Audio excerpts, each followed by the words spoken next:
بسم اللہ الرحمن الرحیم۔ ناظرین السلام علیکم ورحمۃ اللہ وبرکاتہ۔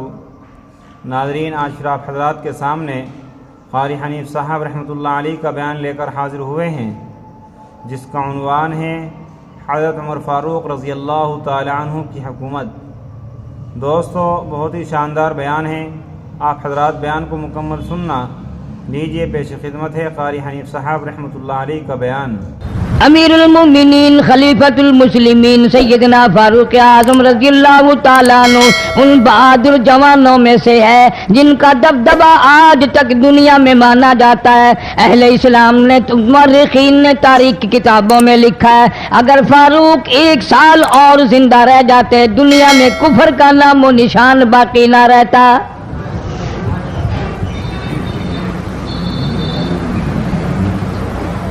جناب فاروق اعظم رضی اللہ تعالیٰ عنہ بہت بڑا عظیم انسان ہے، بہت بڑا آدمی ہے، بہت بڑی ہستی کا مالک ہے۔ جناب مدنی کریم صلی اللہ تعالیٰ علیہ وسلم کی دعا کا ثمر بن کر آیا، دعا کا نتیجہ بن کر آیا۔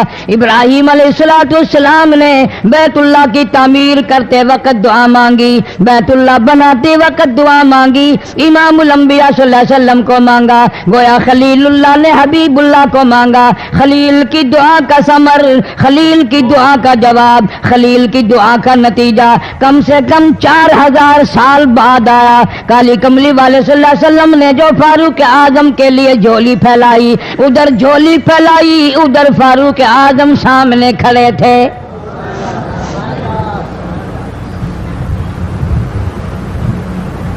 ملتان کے مسلمانوں، کبھی تو سوچا کرو مانگنے والے کی جھولی بھی دیکھ۔ مانگنے والا کوئی عام آدمی نہیں، کوئی بادشاہ نہیں، کوئی فقیر نہیں، کوئی پیر نہیں، کوئی مولوی نہیں، کوئی عام آدمی نہیں۔ مانگنے والے کو بھی دیکھ، مانگنے والے کی جھولی کو بھی دیکھ، اور دینے والے رب العالمین کے خزانے کو بھی دیکھ، اور آنے والے فاروق اعظم کو بھی دیکھ۔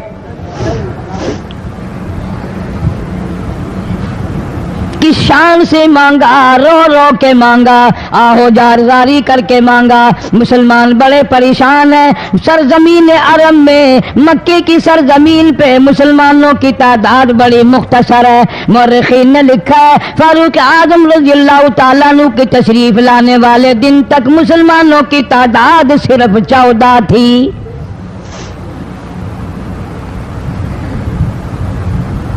بہت پریشان کیا گیا مسلمانوں کو۔ تمہیں آج قرآن کی کیا قدر ہو، تمہیں آج ایمان کی کیا قدر ہو، تمہیں آج اسلام کی کیا قدر ہو۔ کبھی ان غریب صحابہ کرام کی قبروں سے جا کے پوچھو، خدا کی قسم جن کو اتنا مارا گیا، اتنا مارا گیا کہ عرش عظیم کانپ اٹھتا تھا۔ مردوں کو مار پڑی، عورتوں کو مار پڑی، نوجوان بچیوں کو مار پڑی اسلام اور ایمان کی وجہ سے۔ آج تو بھی مسلمان بنا پھرتا ہے، میں بھی مسلمان بنا پھرتا ہوں، پتہ چلے گا موت کے وقت اسلام پہ موت آئی یا کفر پہ آئی۔ آخری وقت کس حال میں ہوگا کوئی نہیں جانتا۔ ادھر جناب نبی پاک صلی اللہ تعالی علیہ وسلم صحابہ کرام کی تکلیفوں کو دیکھ کر رات دن رویا کرتے تھے۔ جناب فاروق اعظم رضی اللہ تعالیٰ عنہ اتنا عظیم آدمی ہے، اتنا بڑے مرتبے کا مالک ہے۔ 2 آدمیوں میں تلخی ہو گئی، لڑائی ہو گئی ایک تلوار پہ۔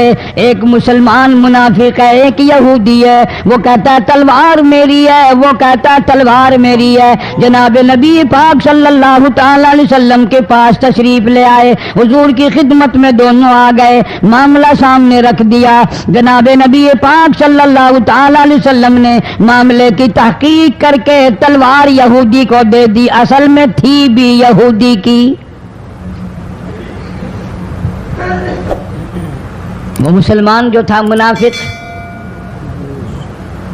باہر نکل کے یہودی کو کہنے لگا کہ یار فیصلہ تو ہو گیا پر مزہ نہیں آیا، میں تو حضرت عمر سے فیصلہ کراؤں گا دوبارہ۔ اب یہودی تو جانتا تھا کہ مسلمان ہو اور نبی پاک صلی اللہ علیہ وسلم کے فیصلے کے خلاف کرے، یہ ناممکن ہے، یہ ہو نہیں سکتا۔ وہ کہنے لگا بھائی جہاں دل کرے وہاں چلو۔ وہ منافق فاروق اعظم کے پاس آیا یہودی کو لے کر اور کہنے لگا کمال ہے یار تمہارے بھی، اچھے لوگ ہو، تمہیں مسلمان کی قدر ہی نہیں۔ فاروق اعظم نے پوچھا کیا ہوا؟ وہ کہنے لگا حد ہو گئی، تم کلمہ پڑھنے والے کی قیمت ہی نہیں جانتے، قدر ہی نہیں کرتے۔ اس نے کہا بھئی ہوا کیا؟ کہ دیکھو تلوار میری تھی، اس کو مل گئی، فیصلہ کریں آپ۔ یہودی جانتا تھا، کہنے لگا بھائی پہلے بات سن لینا، تمہارے نبی پاک صلی اللہ علیہ وسلم نے پہلے فیصلہ فرمایا، تلوار مجھے دے دی ہے، میری ہے۔ انہوں نے کہا جاؤ بھائی فیصلہ تو ہو گیا۔ وہ منافق کہنے لگا نہیں جی میں تو آپ سے فیصلہ کراؤں گا۔ فاروق اعظم فرمانے لگے فیصلہ تو ہو گیا جاؤ۔ انہوں نے کہا نہیں جی آپ فیصلہ کریں۔ انہوں نے کہا اچھا نبی کے فیصلے کے بعد مجھ سے فیصلہ کرانے آئے ہو؟ کہ جی ہاں میں تو آپ سے فیصلہ کراؤں گا۔ تو پھر تشریف رکھو میں فیصلہ کر دوں گا۔ حضرت عمر رضی اللہ تعالی عنہ تشریف لے گئے، اندر گھر میں تلوار لے آئے، فرمایا اب بھی چلے جاؤ فیصلہ ہو گیا۔ وہ منافق کہنے لگا نہیں جی آپ فیصلہ کر دیں۔ انہوں نے کہا اچھا میں فیصلہ کرتا ہوں۔ اٹھائی تلوار، ماری گردن پہ، وہ جا کے پڑی کہ جو میرے محبوب کریم صلی اللہ علیہ وسلم کے فیصلے کو نہیں مانتا، میرے پاس اس کے لیے یہ فیصلہ ہے۔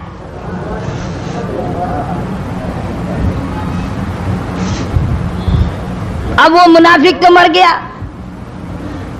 اب مدینے میں اور منافق بھی جتنے تھے شور مچ گیا، ہائے ہائے ابدال مار دیا، ہائے ہائے غوث مار دیا، بڑا نیک تھا، بڑا تہجد گزار تھا، بڑے سجدے کرنے والا تھا، بڑا یوں تھا اور بڑا یوں تھا، شور مچ گیا۔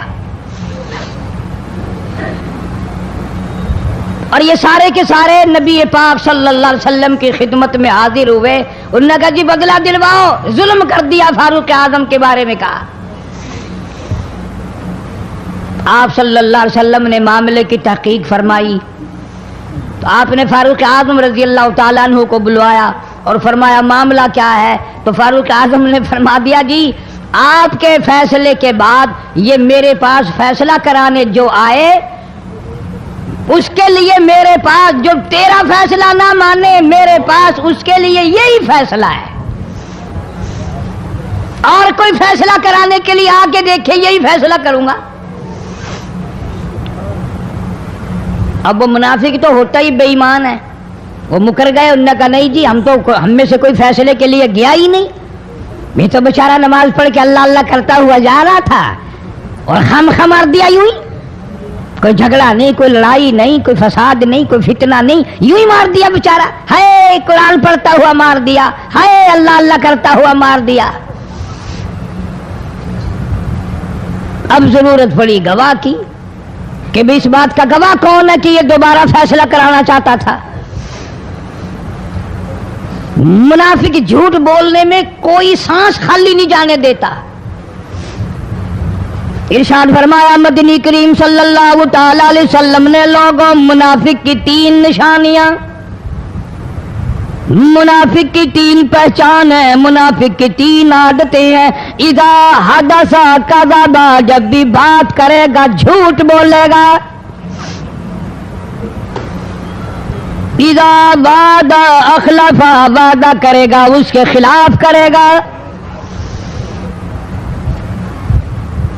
امانت میں خیانت کرے گا، بات کرے گا تو جھوٹ بولے گا، وعدہ کرے گا اس کے خلاف کرے گا۔ امانت رکھ دی جائے اس میں ضرور بے ایمانی کرے گا، وعدے کے خلاف کرے گا، جھوٹ بولے گا۔ جناب نبی پاک صلی اللہ تعالی علیہ وسلم نے فاروق اعظم سے فرمایا گواہ لے آؤ۔ فاروق اعظم رضی اللہ تعالیٰ عنہ نے عرض کیا یا رسول اللہ صلی اللہ علیہ وسلم میرے پاس گواہ کہاں ہے؟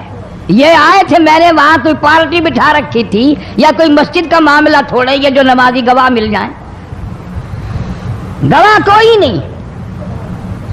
جناب مدنی کریم سب کہہ دو صلی اللہ تعالی علیہ وسلم کو تشریف آوری، تشویش ہوئی، پریشانی ہوئی، اب کیا بنے؟ فاروق اعظم کے پاس گواہ کوئی نہیں، معاملہ قتل کا ہے، معاملہ آدمی کا ہے۔ اللہ پاک جل شانہ کا دریائے کرم جوش میں آیا، آواز آئی فلا وربک۔ کاش مسلمانوں تم قرآن کریم کا انداز سمجھتے، تمہیں قرآن کے ربط ضبط کا پتہ ہوتا، تمہارے دل میں یہ یقین ہوتا کہ جیسے انگریزی سے نوکری مل جاتی ہے، عربی پڑھنے سے جنت مل جائے گی، ذرا برابر بھی یقین ہوتا تم اس آیت کو پڑھ کر مر جاتے۔ تمہارے یہاں کچہریوں میں دستور ہے، گواہی دینے سے پہلے حرف اٹھایا جاتا ہے، جو کہوں گا سچ کہوں گا، اگرچہ سچ وہ ہماری عدالتوں میں پھر بھی سچ نہیں کہتا۔ سچ کہلوانے والے سچے نہیں، سچ کہنے والا سچا نہیں۔ جس کی عدالت میں کہا جا رہا ہے عدالت سچی نہیں، غلط حلف نامے استعمال کیے جاتے ہیں۔ اللہ پاک جل شانہ کی بے نیازیوں کے قربان جاؤں، گواہی بعد میں دی، حلف پہلے اٹھایا، فرمایا فلا وربک، مجھے اپنی کبریائی کی قسم اور میرے محبوب مجھے تیرے رب کی قسم، لا یؤمنون، ہرگز ایماندار نہیں، ہرگز مومن نہیں، ہرگز ایمان والا نہیں، ہرگز کلمے والا نہیں، ہرگز اسلام والا نہیں، لا یؤمنون حتی یحکموک فیما شجر بینہم ثم لا یجدوا فی انفسہم حرجا مما قضیت ویسلموا تسلیما۔ قرآن کریم میں اللہ پاک فرماتے ہیں مجھے تیرے رب کی قسم میں گواہی دیتا ہوں، وہ آدمی ایماندار ہو ہی نہیں سکتا، وہ ایمان والا بن ہی نہیں سکتا، وہ کلمے والا ہو ہی نہیں سکتا، اسلام والا ہو ہی نہیں سکتا جو میرے محبوب تیرے فیصلے کو نہ مانے،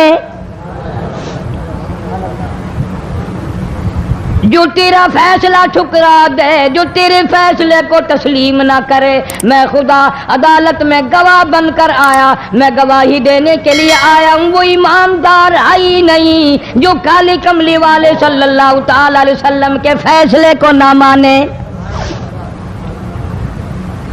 الہ العالمین زبان سے مان لے، اوپر اوپر سے تسلیم کر لے، اندر دل میں کھوٹ رکھے، اچھا نہیں ہوا، صحیح نہیں ہوا، میرا حق مارا گیا، یہ اچھا اسلام ہے، یہ اچھا قرآن ہے، یہ اچھی عدالت ہے۔ اللہ پاک نے گواہی دے دی، فرمائی زبان سے 1000 مرتبہ مانے، لا یجدوا فی انفسہم حرجا مما قضیت ویسلموا تسلیما۔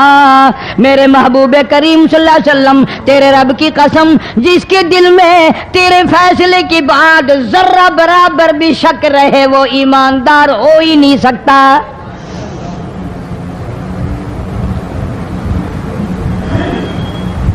ہم سوچیں تو صحیح، کتنے فیصلے آج ہم اللہ کی عدالت، اللہ کے حکم کے مطابق کرتے ہیں۔ فیصلہ کرنے والا بھی اسلام کے مطابق فیصلہ نہیں کرتا، فیصلہ ماننے والا بھی اسلام کے مطابق فیصلہ نہیں مانتا۔ آپ کے سامنے ہے جو کچھ اس کائنات میں ہو رہا ہے۔ جناب فاروق اعظم رضی اللہ تعالیٰ عنہ اس حالت میں تشریف لائے، امام الانبیاء محبوب کبریا حضرت محمد مصطفیٰ صلی اللہ تعالیٰ علیہ وسلم کی ذات اقدس ہے۔ دار ارقم میں نماز کے لیے وضو فرما رہے ہیں، نماز کی تیاری فرما رہے ہیں۔ فاروق اعظم ایمان لانے کے لیے تشریف لائے، حاضر خدمت ہوئے، کلمہ پڑھ کر مسلمان ہو گئے، اور آپ نماز پڑھنے کے لیے کھڑے ہونے لگے۔ دار ارقم کے مکان میں اندر کوٹھڑی میں فاروق پوچھنے لگا میرے آقا یہ کیا کرنے لگے ہو؟ فرمایا عمر نماز پڑھنے لگا ہوں، رب کی عبادت کرنے لگا ہوں۔